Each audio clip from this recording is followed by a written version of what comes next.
نحمدک اللہ یا اللہ علی ما خلقتنا وعلی ما رزقتنا وعلی ما ہدیتنا الی صراط مستقیم والصلاة والسلام علی سید الانبیاء والمرسلین وعلی آلہ واصحابہ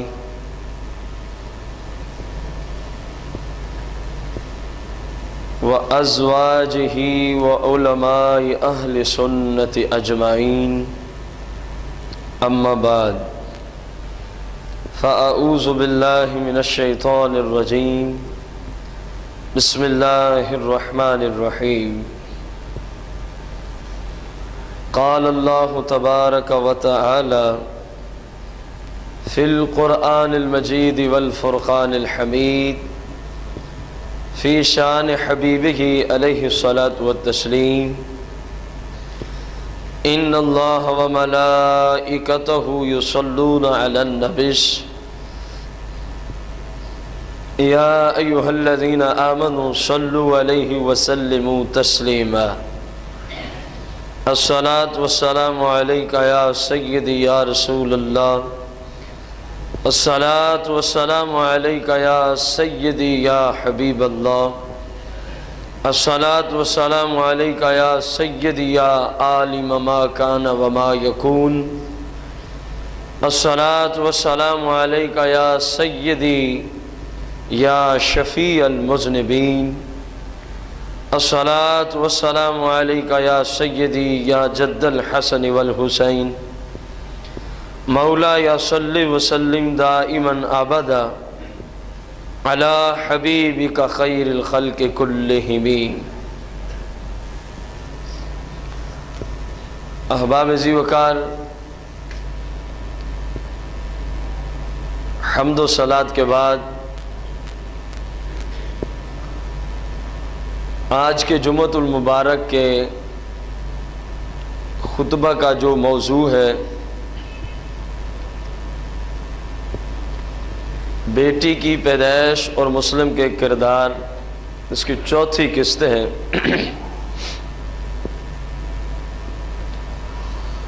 رسول کائنات، فخر موجودات، مالک و مختار آقا، غیب دان نبی علیہ الصلاۃ والتسلیم کا فرمان علی شان ہے۔ مشکات شریف میں اس حدیث کو روایت کیا گیا، حضرت عبداللہ بن عباس رضی اللہ تعالی عنہما اس حدیث کے راوی ہیں۔ عن ابن عباس رضی اللہ عنہما قال قال رسول اللہ صلی اللہ علیہ وسلم من آوى یتیما الی طعامہ و شرابہ اوجب اللہ لہ الجنۃ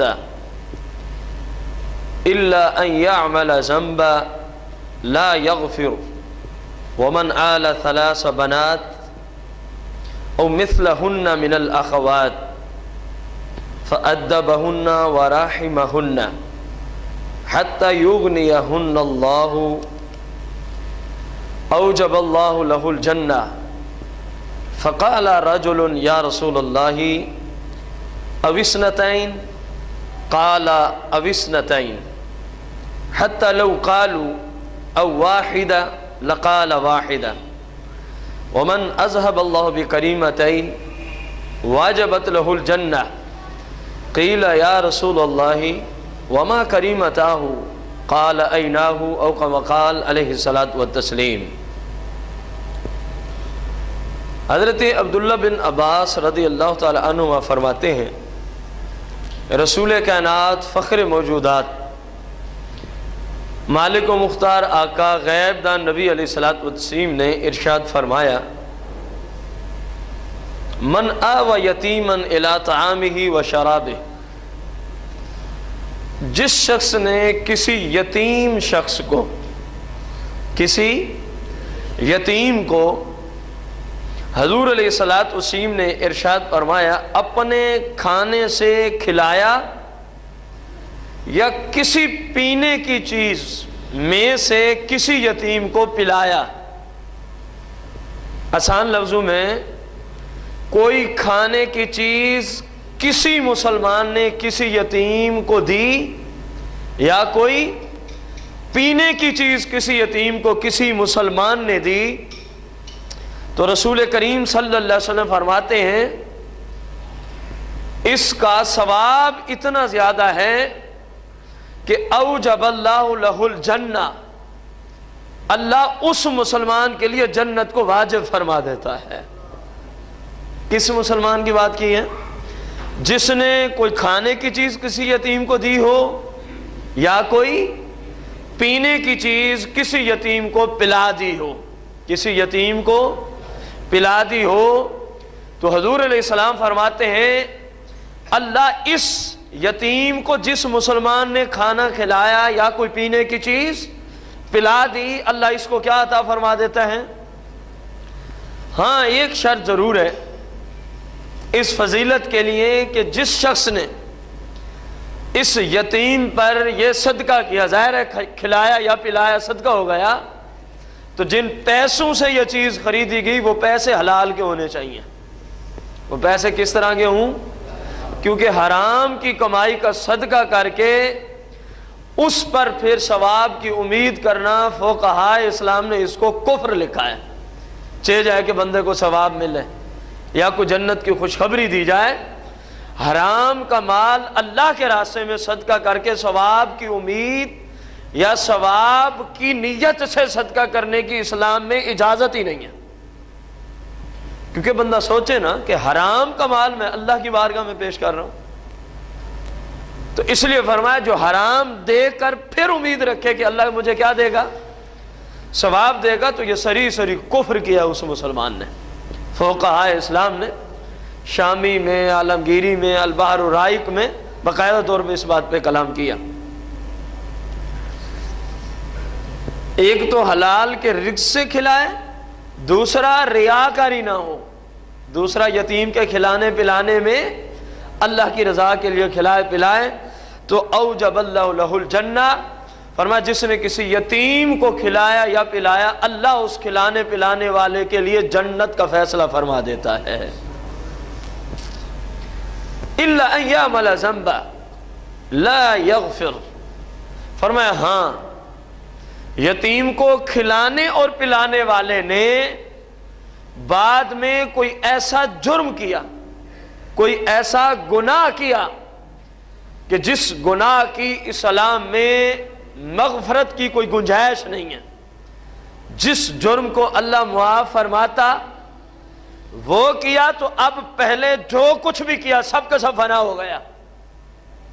خواہ یتیم کو کھانے کھلائے یا حج کیے یا زکاتیں دیں، کچھ کیا، فرمایا جب ایسا گناہ اس سے ہو گیا کہ جس گناہ کی وجہ سے بندے کے پچھلے سارے گناہ، ساری نیکیاں کیا کر دی جاتی ہیں؟ تباہ و برباد کر دی جاتی ہیں، فرمایا اگر ایسا جرم اس نے کر لیا تو اب بخشش کی کوئی امید نہیں ہے، اب بخشش کی کوئی، اور وہ جرم ہے کیا؟ جو پچھلے سارے نیک اعمال کو تباہ و برباد کر دیتا ہے، وہ فقط شرک اور کفر ہے۔ شرک اور کفر ہے کہ انسان مسلمان ہوتے ہوئے کوئی ایسا فیل کر ڈالے، اللہ معاف کرے، اللہ نہ کرے۔ مثال دے رہے ہیں، کسی مسلمان نے کسی بت کو سجدہ کر ڈالا، اب یہ سری اسلام سے خارج ہو گیا، یہ بندہ مرتد ہے، یہ کافر ہے۔ اسی طرح اللہ نہ کرے کسی مسلمان نے قرآن شریف کو جان بوجھ کر گندگی کی جگہ پہ ڈال دیا تو یہ بندہ دائرہ اسلام سے خارج ہو گیا، یہ بندہ دائرہ اسلام سے۔ اس طرح کی اور بہت ساری باتیں ہیں جن کی وجہ سے بندہ اگر وہ گناہ اس سے سرزد ہو جائے تو بندہ اسلام سے کیا ہو جاتا ہے؟ خارج ہو جاتا ہے۔ تو آقا کریم نے فرمایا اگر ایسا کوئی گناہ کیا تو اب تو نیکیاں ویسے ختم ہو گئی کیونکہ کافر جو ہو گیا، اس کے سوا کوئی کیا تو اللہ تعالیٰ اپنی رحمت سے معاف فرما دے گا۔ کس بندے کو جس نے اپنے کھانے سے کس کو کھلایا اور کسی پینے کی چیز کو خرید کر یا اپنی طرف سے کسی یتیم کو پلا دی تو میرا رب اس بندے کو جنت عطا فرمائے گا۔ معلوم ہوا کہ یتیم کو کھلانا اور پلانا یہ بڑی عظیم سعادت مندی ہے، یہ بڑی عظیم، لیکن یہ نصیب بھی عظیم لوگوں کو ہوتی ہے۔ عام لوگ تو یتیم کو دیکھ کے اس کو ویسے ٹھکرا دیتے ہیں کہ اس کا تو کوئی ہے ہی نہیں، اس کو کیا جناب سلام کرنا، کیا اسے کلام کرنی۔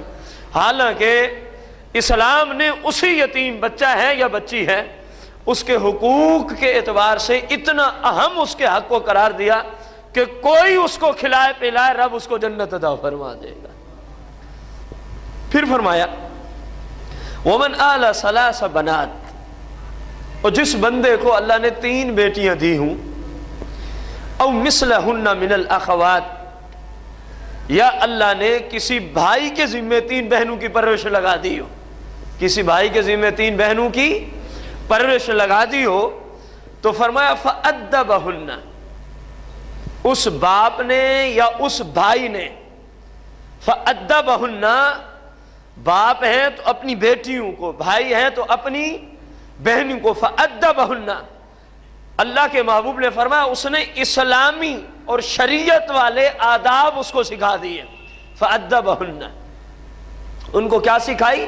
شریعت سکھائی کہ حلال کیا ہے، حرام کیا ہے، کس چیز کے کرنے کا حکم کس درجے میں ہے۔ جس نے اپنی بہن یا اپنی بیٹی کو شریعت بھی سکھا دی، پھر وَرَحِمَهُنَّ، اور ان کے ساتھ پیار محبت کے ساتھ پیش آتا رہا، پیار محبت کے ساتھ پیش آتا رہا، حتیٰ کہ اللہ تبارک و تعالیٰ نے اس باپ یا اس بھائی سے ان کو بے نیاز کر دیا، ان بچیوں کو کیا کر دیا؟ بے نیاز کرنے کا معنی کیا ہوگا؟ حتیٰ کہ ان کی شادی ہو گئی یا ان کی ڈیتھ ہوگی، وہ دنیا چھوڑ کے آخرت کی طرف چلی گئیں، ان کا انتقال ہو گیا، تو ظاہر ہے جب کسی بچی کی شادی ہو جائے یا وہ دنیا چھوڑ کے چلی جائے، اب اس کا نان و نفقہ اس کے باپ پہ واجب نہیں رہتا، اس کے باپ پہ واجب، کیونکہ جب تک اس کا نکاح نہیں ہوا باپ پر اس کا نان و نفقہ فرض ہے۔ اگر باپ نہیں ہے تو جو ان کا بڑا بھائی ہے یا جو کمانے والا بھائی ہے اس کے ذمہ فرض ہے، اور اگر شادی کر دی تو اب سارے کا سارا نان و نفقہ کس کے ذمہ ہوگا؟ جس کے ساتھ نکاح کیا جا رہا ہے، جس کے ساتھ۔ اور اس بات کی کوئی خاصی شریعت کی روشنی میں حاجت نہیں ہے کہ بندہ کہے جی میں نکاح کرا رہا ہوں فلاں بندے سے، تو ادھر وہ مجھے لکھ کر دے کہ میں ماہانہ اس کو خرچہ بھی دوں گا، مجھے لکھ کر دے کہ میں اس کو مکان، 4 دیواری اور جناب پتہ نہیں کیا کیا لکھوا لیتے ہیں۔ بھائی صاحب اگر وہ مسلمان ہے، واقعی شریعت کو ماننے والا ہے، تو جیسے ہی اس نے کہا نا میں نے اس عورت کو اپنی زوجیت میں قبول کیا، یہ ساری چیزیں اللہ نے اس پہ فرض کر دی ہیں، یہ ساری چیزیں اللہ تعالیٰ نے اس پہ فرض کر دی ہیں۔ ہمارے فرض کرنے سے وہ کبھی نہیں مانے گا، ہاں اگر مان گیا تو رب کی طرف سے وہ مان لے گا، ہمارے فرض کرنے سے وہ کوئی حق مانے گا؟ جب اللہ نے نکاح کی وجہ سے اس پہ فرض کر دیا تو ہمیں علیحدہ طور پہ فرض کرنے کی کیا ضرورت ہے؟ یہ بعض لوگوں کی عادت ہے کہ یہ بھی لکھو جناب، وہ بھی لکھو، اللہ کے راستے میں دی ہے، اللہ کی رضا کے لیے دی ہے، دعا یہ کریں کہ جب تک زندہ رہیں بس خوشیوں کے ساتھ زندگی گزارتے رہیں، اللہ تعالیٰ ان میں محبت پیدا فرما دے گا انشاءاللہ الرحمن۔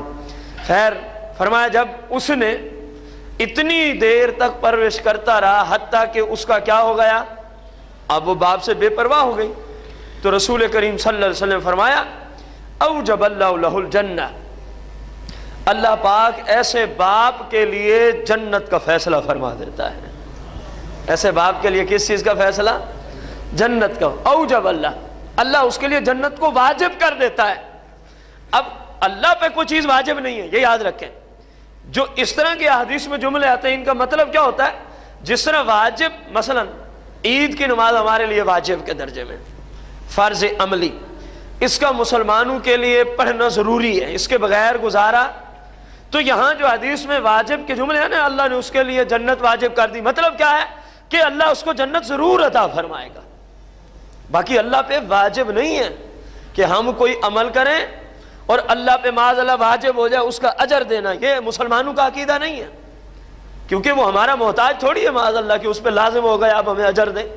مسلمانوں کا عقیدہ یہ ہے، مسلمان کی ذمہ داری ہے اپنے رب کی اتباع کرے، وہ اپنے فضل سے اس کے اچھے کاموں پہ اجر عطا فرما دے گا۔ یہ مسلمانوں کا عقیدہ ہے۔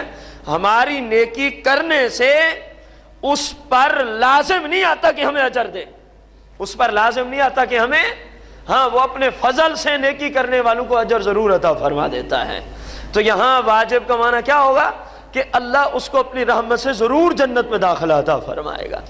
اب ایک غلام کھڑا ہو گئے، فقال رجل یا رسول اللہ، عرض کی ہے اللہ کے رسول، اب اثنتین، یہ جو ابھی آپ نے خوشخبری عطا فرمائی ہے، 3 بیٹیوں کی پرورش کرنے والا حتیٰ کہ ان کا نکاح کیا، یا 3 بہنوں کی پرورش کرنے والا شرعی پرورش مراد ہے، حتیٰ کہ ان کا کیا کر دیا، نکاح کر دیا، یا رسول اللہ ممکن ہے اب اثنتین، کسی کے پاس 2 ہوں، قال اب اثنتین، فرمایا جس کے پاس 2 ہوں اللہ اس کو بھی یہی اجر عطا فرمائے گا۔ پھر اس شخص نے عرض کی ممکن ہے کسی کے پاس 1 ہو، تو حضور علیہ السلام نے فرمایا جس نے 1 کے ساتھ بھی اسی طرح کیا اللہ اس کو بھی جنت عطا فرما دے گا، اللہ پاک اس کو بھی جنت۔ ومن اذهب اللہ بکریمتین وجبت لہ الجنہ، فرمایا اللہ جس کی کریمہ طے لے لے اور وہ اس پہ صبر کر لے، واجبت لہ الجنہ، میرا رب اس کو بھی جنت عطا فرما دیتا ہے۔ قیل یا رسول اللہ وما کریمتہ، اے اللہ کے رسول آپ نے فرمایا اللہ جس کی کریمہ طے لے جائے اور وہ بندہ اس پہ کیا کرے اس کو اللہ جنت دیتا ہے، وما کریمتہ، آپ کی مراد کیا ہے کریمتہ سے؟ قال عیناہ، فرمایا میری مراد ہے آنکھیں، میری مراد ہے آنکھیں۔ اگر اللہ کسی کی آنکھوں کی بینائی لے لے، اگر اللہ کسی کی آنکھوں کی بینائی اسی کی دی ہوئی ہے، جب چاہے جس کے لیے چاہے آنکھوں کی بینائی ختم کر دے، آنکھوں کا نور ختم کر دے، وہ اس بات پہ قدرت رکھتا ہے کیونکہ وہ مالک ہے، کیونکہ وہ ہر چیز کا کیا ہے، فرمایا ہے تو وہی مالک، لیکن بندے کی جب آنکھیں، ان کا نور، ان کی روشنی، نگاہ ختم ہو جائے اور وہ رب کی رضا پہ رضامندی کا اظہار کر دے کہ مولا تو جس حال میں راضی ہے میں تجھ سے راضی ہوں، میں تجھ سے راضی ہوں، آقا کریم نے فرمایا واجبت لہ الجنہ، میرا رب اس بندے کو آنکھوں کے جانے پہ جس نے صبر کیا میرا رب اس کو بھی جنت عطا فرما دیتا ہے۔ دیکھیں وہ کتنا غفور و رحیم ذات ہے، کتنا اپنے بندوں سے پیار کرنے والی ذات ہے۔ آنکھوں کا نور دیا ہوا بھی اسی کا ہے، میں ہوں، آپ ہیں، پوری دنیا کے لوگ ہیں، کسی سے پوچھیں یہ جو آپ مسلمانوں کی بات ہے، یہ جو آنکھوں کے اندر نور ہے جس کی وجہ سے تو دیکھ سکتا ہے، یہ تیرا ذاتی ہے یا تجھے کسی نے دیا ہے؟ تو جواب کیا دے گا؟ میرے رب نے مجھے دیا ہے، میرے رب نے مجھے دیا ہے۔ مانتے بھی ہیں کہ یہ چیز اللہ کی عطا کردہ ہے۔ اب دیکھیں نا، ایک دنیاوی اعتبار سے مثال دیکھ لیں، ایک بندے سے کسی شخص نے کہا جی مجھے موٹر سائیکل چاہیے 1 گھنٹے کے لیے، آریتن، میں نے فلاں جگہ تک، اس نے کہا جی لے جاؤ کوئی مسئلہ نہیں۔ اب وہ گھنٹے کے بعد واپس آیا اور مالک نے اس سے اپنی موٹر سائیکل واپس لے لی۔ اب مالک نے اس سے جب واپس لی اس کا کوئی شکریہ تو ادا نہیں کیا، کوئی انعام و اکرام تو نہیں دیے جاتے، لیکن یہاں اصول تبدیل ہو گیا، حالانکہ بات وہی ہے، رب نے دی تھی، رب ہی واپس لے کے جا رہا ہے، لیکن اپنے بندوں سے محبت اتنی کرتا ہے، فرمایا اگر کوئی صبر کر لے، چیز میری اپنی تھی میں خود لے کے جا رہا ہوں، اگر کوئی بندہ اس پہ صبر کر لے تو میں اپنے بندے سے راضی اتنا ہوتا ہوں اس کو جنت میں داخلہ عطا فرما دیتا ہوں، اس اپنے بندے کو جنت میں۔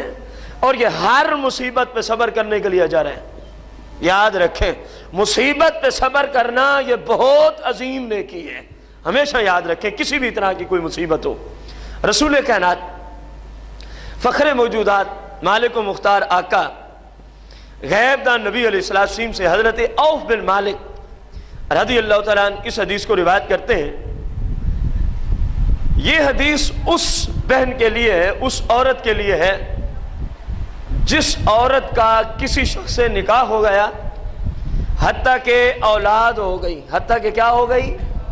اولاد ہو گئی، جیسے ہی اولاد ہوئی، خواہ وہ چھوٹی تھی یا قدر بلوغ کے قریب تھی، تو اس عورت کے شوہر کا انتقال ہو گیا، اس عورت کے شوہر کا انتقال ہو گیا، اور اس عورت نے ان بچوں کی پرورش کی غرض سے، حالانکہ حسن و جمال والی ہے، عمر بھی ابھی پڑی ہے اور نکاح کرنے کی، حسب و نسب والی ہے، حدیث کے جملے ہیں، حسن و جمال والی بھی ہے، کیونکہ حسب و نسب والی اور حسن و جمال والی عورت کا نکاح بہت جلدی ہو جایا کرتا ہے، اس لیے حدیث میں اس بات کا ذکر فرما دیا، فرمایا اس کا شوہر مر گیا اور بچے ابھی چھوٹے ہیں، اپنے پاؤں پر ابھی تک کھڑے ہو سکتے، اس عورت نے اپنے بچوں کی پرورش کی وجہ سے اپنے آپ کو سمجھایا کہ میں نے کسی اور جگہ نکاح کرنا، حتیٰ کہ یہ بچے جوان ہو جائیں، یہ اپنے پاؤں پہ خود کھڑے ہونے والے ہو جائیں۔ فرمایا جس عورت نے اتنا کچھ کیا، ظاہر ہے اب اولاد کی وجہ سے اس کو پریشانیاں بھی اٹھانی پڑیں گی، ظاہر ہے۔ ایک جو ہمارے معاشرے میں آپ ماشاءاللہ کافی سارے احباب عیالدار بیٹھے ہیں کہ گھر کا سرکٹ چلانا کتنا مشکل ہو چکا ہے، اب وہ شوہر نہ رہے، اکیلی عورت ہو اور بچوں کا پیٹ پالنے کے لیے مشکلات کا سامنا آئے گا کہ نہیں آئے گا؟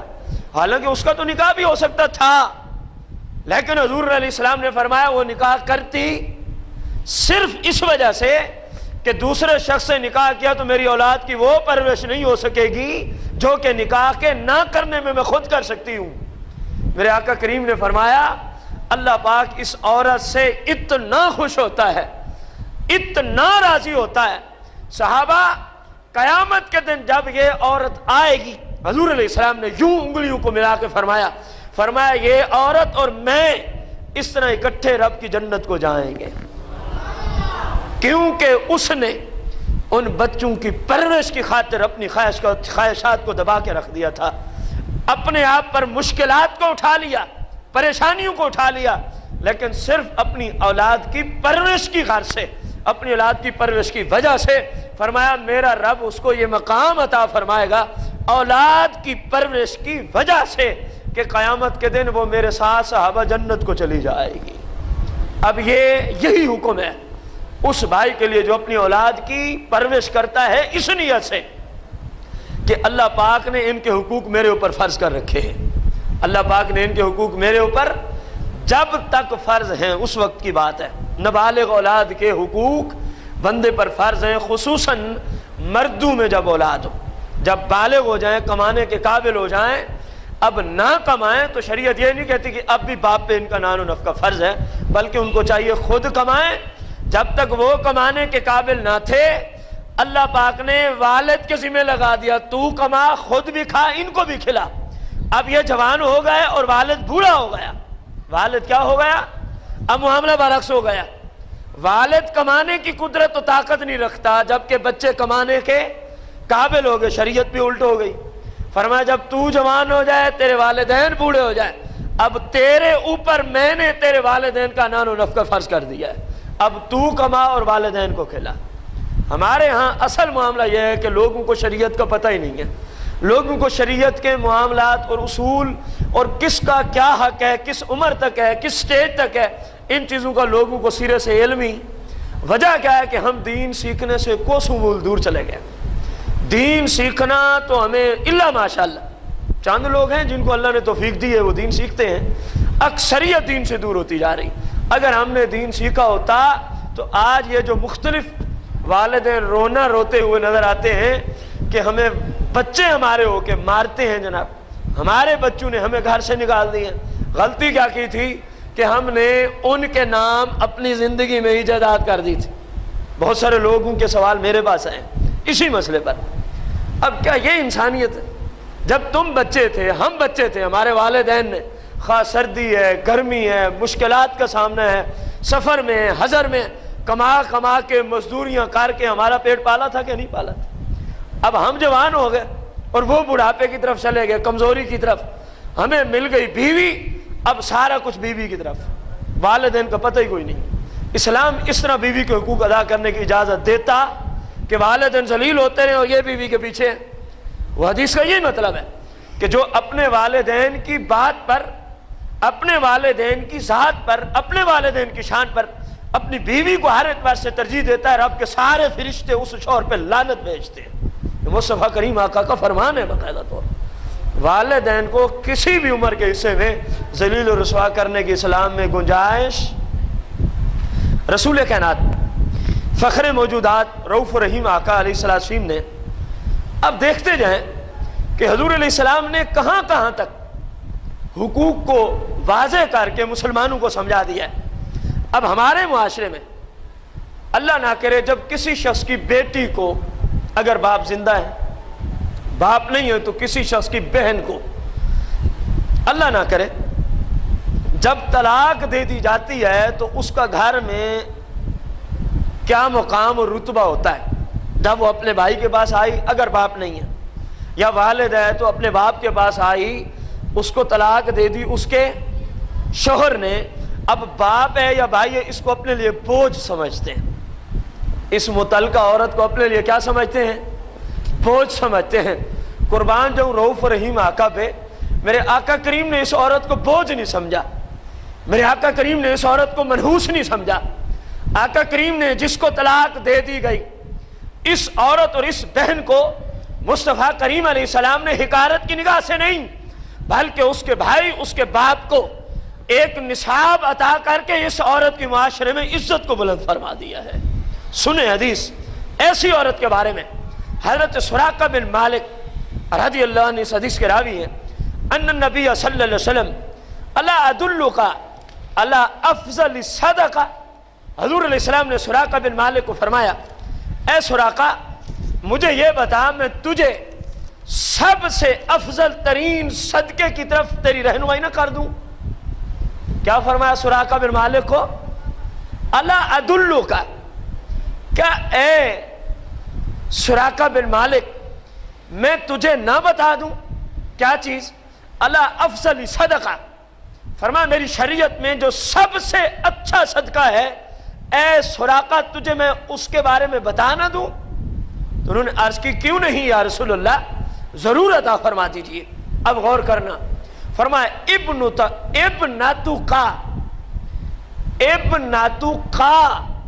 مردودۃ الیک لیس لہا قاسب غیرک، او کما قال علیہ الصلوۃ والتسلیم، فرمایا اے سراقہ ابنتک، تیری وہ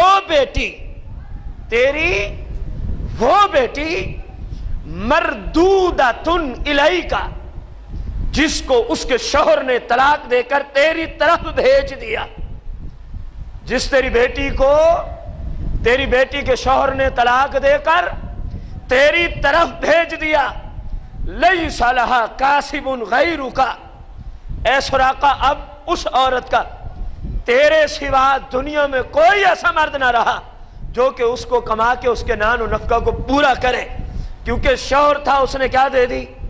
طلاق دے دی۔ سراقہ اب تو باپ رہ گیا اس کا۔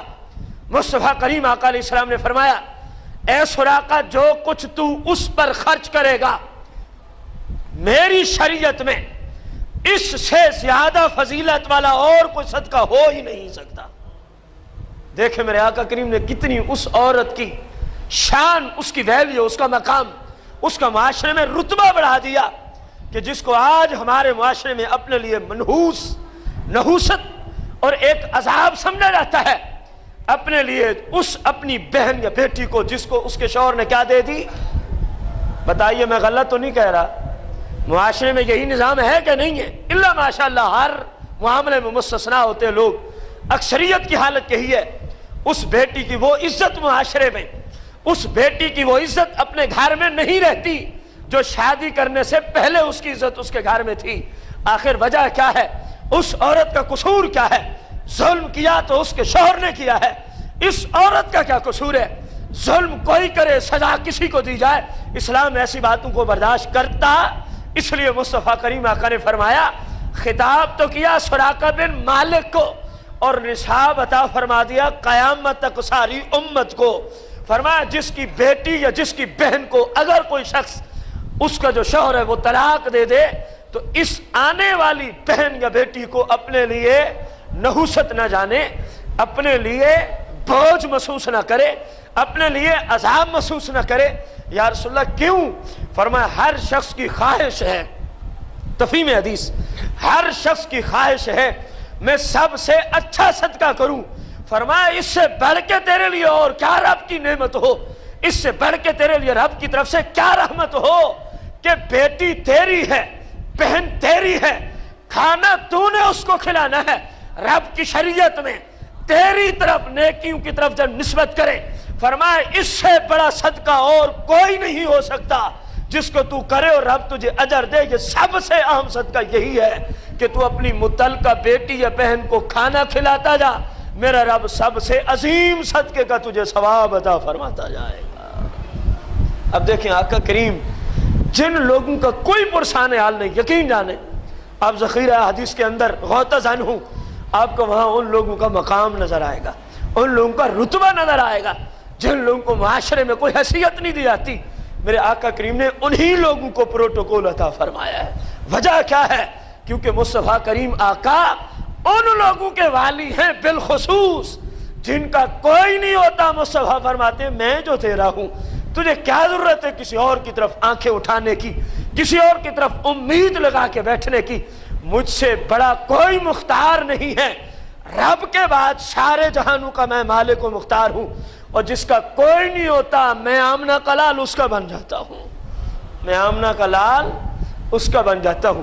اور کریں اگر ہم نے شریعت سیکھی ہوتی، دین سیکھا ہوتا، تو اپنی آنے والی متعلقہ بیٹی یا بہن کو اپنے لیے نحوست سمجھا جاتا، اپنے لیے بوجھ سمجھا جاتا۔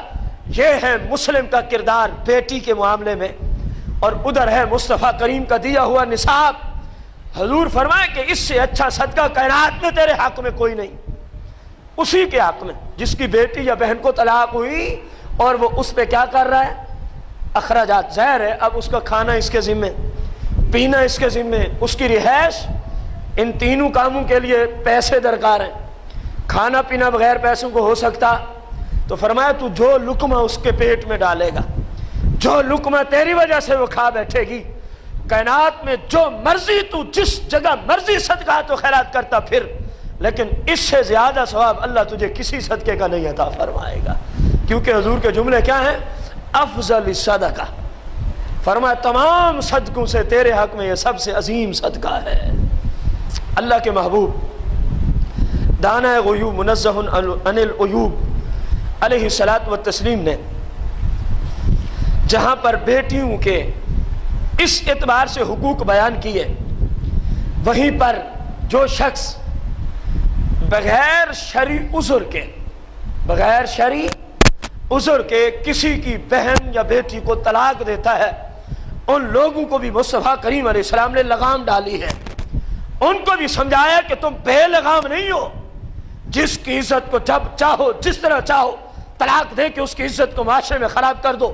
فرمایا میری شریعت میں اس بات کی گنجائش، سنیے مصطفیٰ کریم آقا علیہ السلام، سیاستہ میں یہ حدیث موجود ہے، امام ابو داؤد نے سنن ابو داؤد کے اندر اس حدیث کو نقل فرمایا، کتاب الطلاق کے اندر حضرت عبداللہ بن عمر اس حدیث کے راوی ہیں۔ ان ابن عمر رضی اللہ عنہ ان النبی صلی اللہ علیہ وسلم قال ابغض الحلال الی اللہ عز وجل الطلاق، او کما قال علیہ الصلوۃ والتسلیم۔ کائنات میں بہت ساری چیزیں ہمارے لیے حلال ہیں، بہت ساری چیزیں ہمارے لیے کیا ہیں؟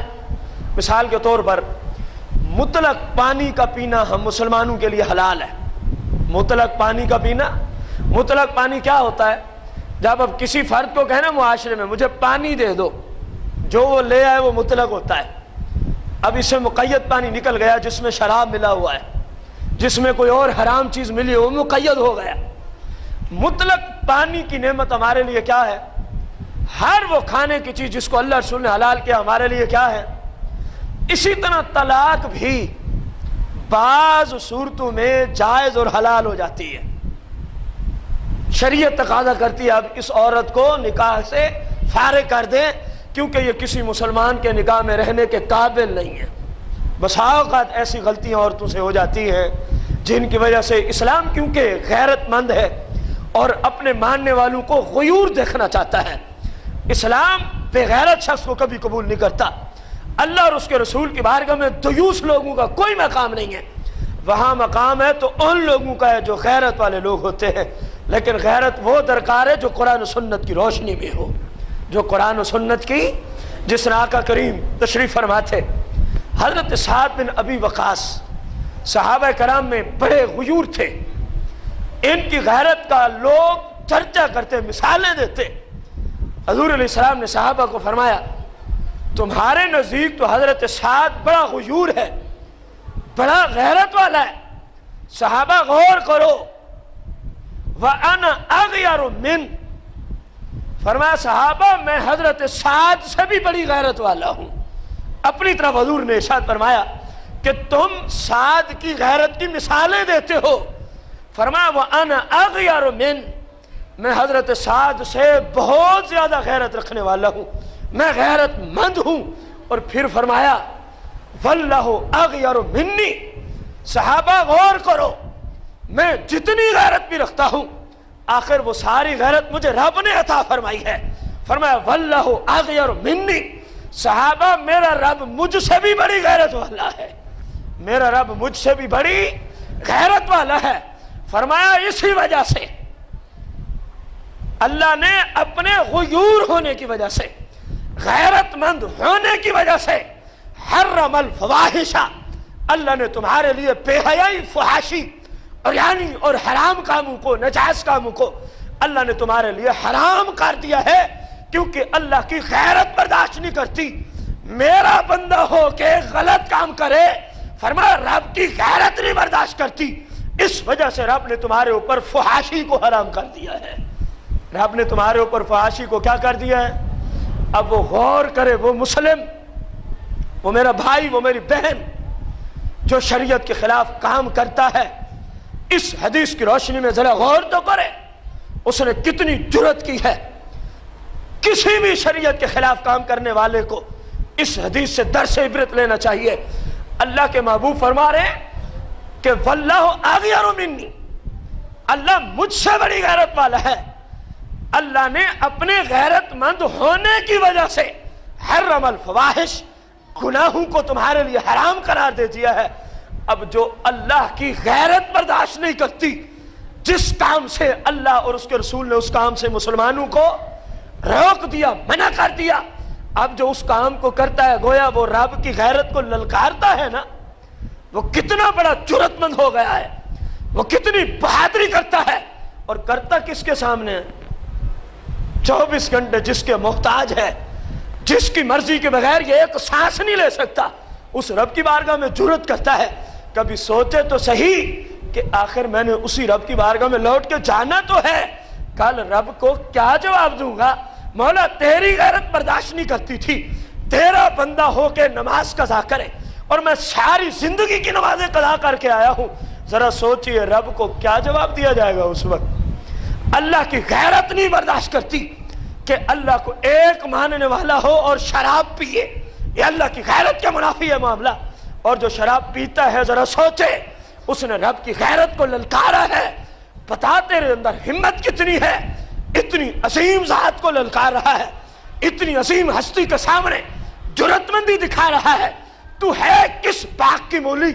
رب کی بارگاہ میں بتا، جب رب تجھ سے پوچھے گا میری غیرت تو برداشت نہیں کرتی تھی، میرا بندہ ہو کے شراب پیے، تو نے شراب پیا تھا کیوں؟ اس کا مجھے جواب دے۔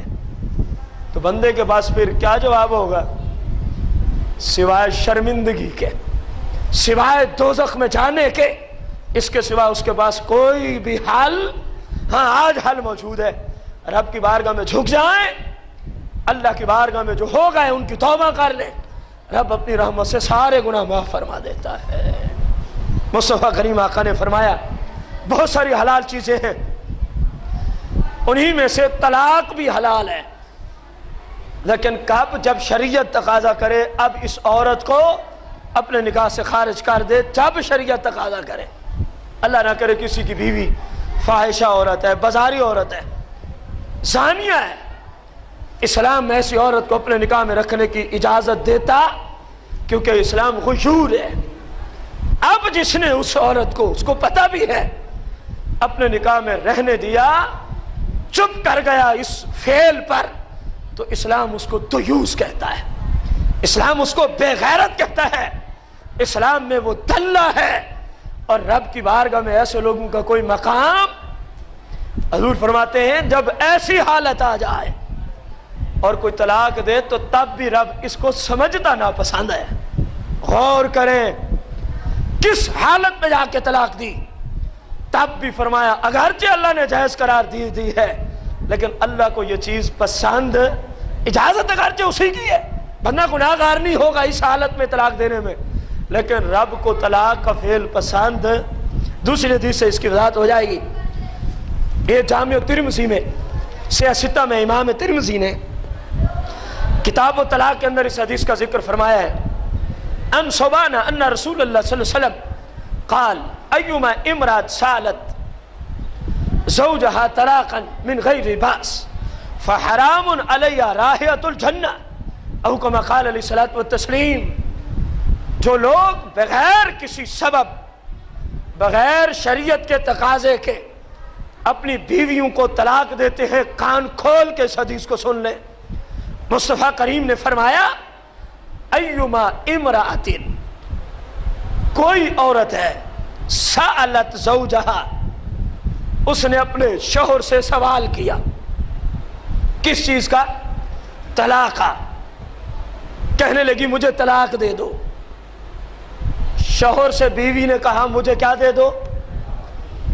من غیر باس، بغیر کسی شرعی وجہ کے، شریعت تقاضا نہیں کرتی تھی طلاق کا، اور عورت نے اپنے شوہر کو کیا کہہ دیا؟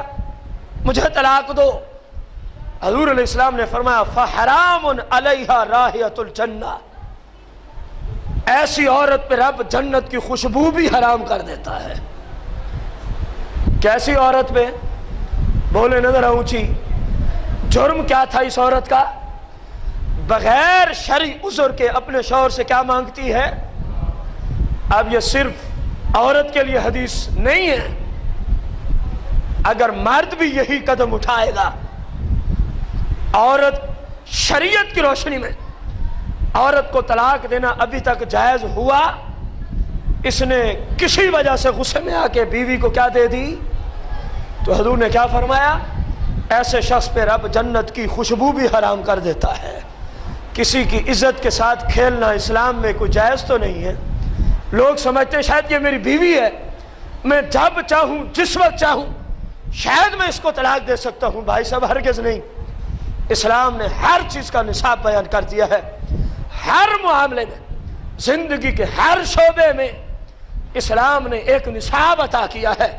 جب اسلام کا تقاضا ہوگا تب اس کام کو کرنے والا گناہگار تصور نہیں ہوگا، اور جب تک اسلام کا تقاضا نہیں ہے جس نے اس کام کو کیا تو پھر وہ جہنم کو مستحق ہے۔ آپ کو پتا ہوگا کہ جنت کی خوشبو کتنی دور تک جاتی ہے، پتا ہے کہ نہیں ہے؟ ایک حدیث کا مفہوم عرض کر دوں نتیجتاً، جنت میں جو سب سے ادنا موتی ہے، میں پوری حدیث نہیں عرض کر سکتا، ہمارے پاس وقت نہیں ہے، جو سب سے گھٹیا موتی جو ہاروں میں پرویا جائے گا، حضور علیہ السلام فرماتے ہیں اگر اس کو مغرب میں اللہ چھوڑ دے، مشرق تک رب کی ساری کائنات اس موتی کے نور کی وجہ سے منور ہو جائے گی، اور اس موتی کی خوشبو کی وجہ سے معطر ہو جائے گی۔ یہ سب سے گھٹیا موتی ہے جنت کا، اس سے نیچے اور کوئی جنت کا موتی ہوگا؟ یہ تو جنت کے موتیوں میں سے ادنا موتی کی خوشبو کی بات ہے۔ مغرب میں ڈال دیں تو مشرق تک خوشبو پھیل جائے، بتائیے اس جنت کی خوشبو کا پھر کیا عالم ہوگا۔ اور مصطفیٰ کریم نے کیا فرمایا؟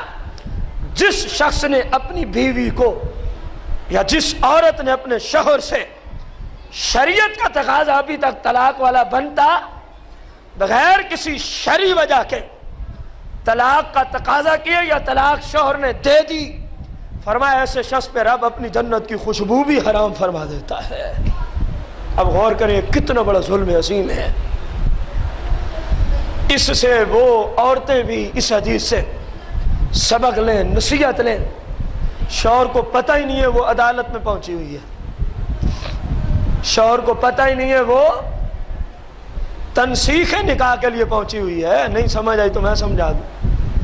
اس حدیث کے تحت ان عورتوں کو، ان بہنوں کو درس عبرت لینا چاہیے کہ جب تک شوہر میں شرعی کوئی عذر نہ آ جائے، اب ان کی تفصیلات میں اس وقت تو نہیں عرض کر سکتا، ہاں اگر کسی بھائی کو ضرورت ہو، وہ کسی بھی علاقے میں رہتا ہے، تو اہل سنت کے مفتیان عظام ہر علاقے میں موجود ہے۔ اب کسی یا رسول اللہ کہنے والے مفتی سے، اہل سنت کے مفتی سے جائیں، رابطہ کریں، پوچھیں جی اسلام میں کب طلاق دینا روا ہوتا ہے، اور وہ کون کون سے اسباب ہیں جن کی وجہ سے اسلام میں بندہ طلاق دے تو گناہ گار ہوتا۔ باقی یہ کپڑے نہیں استری ہوئے، سالن نہیں ٹھیک پکایا گیا، یہ جناب اس نے یہ کر دیا وہ کر دیا، ان باتوں پہ جو طلاق دے اس کا حل پھر یہ ہے، رب اس بندے پر جنت کی خوشبو کو کیا کر دیتا ہے؟ یار بولیں تو صحیح، حدیث ہے۔ کس بندے کی بات کی ہے آقا کریم نے؟ جو بغیر شرعی وجہ کے کسی عورت کو کیا دے دے؟ اللہ اکبر، اللہ اکبر۔ مسند امام احمد بن حنبل میں یہ حدیث موجود ہے۔ مصطفیٰ کریم آقا علیہ السلام نے فرمایا، شیطان ہر روز اپنا تخت سمندر میں جا کے بچھاتا ہے پانی کے اوپر، اور سارے شتونگڑے اس کے قریب قریب جمع ہو جاتے ہیں، اور ان کو کہتا ہے جاؤ دنیا میں پھیل جاؤ، جاؤ دنیا میں پھیل جاؤ، اور مسلمانوں کو گناہوں میں مبتلا کرو۔ شیطان ان شتونگڑوں کو کیا کہتے ہیں؟ اپنے چیلوں کو، پھیل جاؤ اور مسلمانوں کو، یہ حضور علیہ السلام کا فرمان ہے، جو مسند امام احمد بن حنبل کے اندر موجود ہے، 11ویں جلد کے اندر یہ حدیث 14,314 اس حدیث کا نمبر ہے۔ مصطفیٰ کریم آقا فرماتے ہیں اپنے چیلوں کو کہتا ہے جاؤ مسلمانوں کو گناہوں میں مبتلا کرو، ہاں سنتے جاؤ، تم میں سے میرے نزدیک، شیطان کہتا ہے اپنے چیلوں کو، سب سے زیادہ عزت اس کی ہوگی جو مسلمانوں میں سے کسی کو سب سے بڑے گناہ میں مبتلا کر کے آئے گا۔ اب حضور فرماتے ہیں یہ چیلے چلتے ہیں مختلف علاقوں میں، شام کو پھر شیطان کے پاس واپس جاتے ہیں، ایک چیلا آتا ہے کہتا ہے میں نے آج فلاں مسلمان کو شراب پلا دی ہے، فلاں مسلمان کو کیا پلائی ہے؟ مفہوم حدیث۔ حضور نے فرمایا، شیطان کہتا ٹھیک ہے ٹھیک ہے، وہ ادھر ہی بیٹھا رہتا ہے، اس کو آگے نہیں آنا، ٹھیک ہے ٹھیک ہے۔ دوسرا چیلا آتا ہے کہتا جی فلاں بندے کی میں نے نماز قضا کرا دی ہے، شیطان کہتا ہے ٹھیک ہے ٹھیک ہے، تو بیٹھا رہے ادھر ہی۔ اس طرح حضور نے فرمایا اس کے چیلے آتے رہتے ہیں، بتاتے رہتے ہیں، یہ کہتا ہے ٹھیک ہے ٹھیک ہے۔ آقا کریم نے فرمایا اس کا ایک چیلا آتا ہے اور اس سے کہتا ہے کہ آج میں نے شوہر اور بیوی کے درمیان جدائی کرا دی ہے، آج میں نے فلاں بندے کو اس فعل پہ برانگیختہ کیا کہ تو اپنی بیوی کو کیا دے دے؟ اونچی بولے۔ شیطان کو اس کا چیلا کہتا ہے۔ مصطفیٰ کریم آقا فرماتے ہیں یہ شیطان اس چیلے کی اس بات کو سننے کے بعد اس کو کہتا ہے آ جا آگے آ جا، اس کو کہتا ہے آگا آگے آ جا۔ حضور علیہ السلام نے فرمایا فَيُدْنِيهِ مِنْهُ، تمام چیلوں سے اس کو اپنے زیادہ قریب کر لیتا ہے۔ پھر فرمایا فَيَلْتَزِمُهُ، پھر یہ شیطان اس کو اپنے گلے لگاتا ہے، شیطان اس چیلے کو اپنے گلے لگاتا ہے اور پھر کہتا ہے کیا ہے؟ یقولو نام انتا، یقولو نام انتا، ہاں جو کرنے والا کام تھا وہ تو نے ہی کر دکھایا، انہوں نے کوئی کام کیا؟ اب اس حدیث سے غور کریں وہ لوگ کہ شیطان بقایا کسی کو گلے نہیں لگاتا، حالانکہ وہ گناہ کرا کے گئے، لیکن جس نے کسی سے طلاق دلوائی، حضور فرماتے ہیں شیطان اس کو اپنے قریب بھی کرتا ہے اپنے، اور پہلے حدیث آپ سن چکے کہ شیطان کے ہاں اسی چیلے کا بڑا رتبہ ہے جو کسی سے بڑا گناہ کروا کے آئے۔ اس حدیث کی روشنی میں ثابت ہو گیا کہ طلاق دینے والا شیطان کا دوست ہے۔ جو بغیر کسی شرعی عذر کے اپنی بیوی کو طلاق دیتا ہے وہ شیطان کا، اونچی بولے، ناراض کیوں ہو گئے؟ کوئی میرا فتویٰ تو نہیں ہے، مصطفیٰ کریم کا فتویٰ ہے۔ مسند امام احمد بن حنبل میں حدیث موجود ہے، کسی بھائی نے عربی کی کتاب سے دیکھنا ہو تو ہم اصل کتاب سے اس کو یہ حدیث نکال کے دے دیں گے جہاں سے ہم لکھ کے اس کو لائے، کتاب ہمارے پاس موجود ہے۔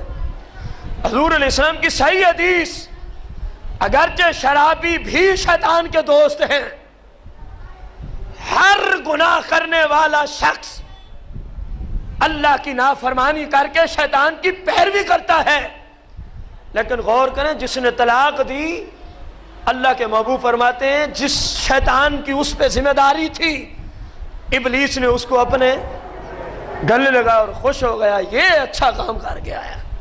تو ظاہر ہے جس کام سے جتنا زیادہ شیطان خوش ہوتا ہے اسی کام سے اتنا زیادہ اللہ اور اس کے رسول کیا ہوتے ہیں۔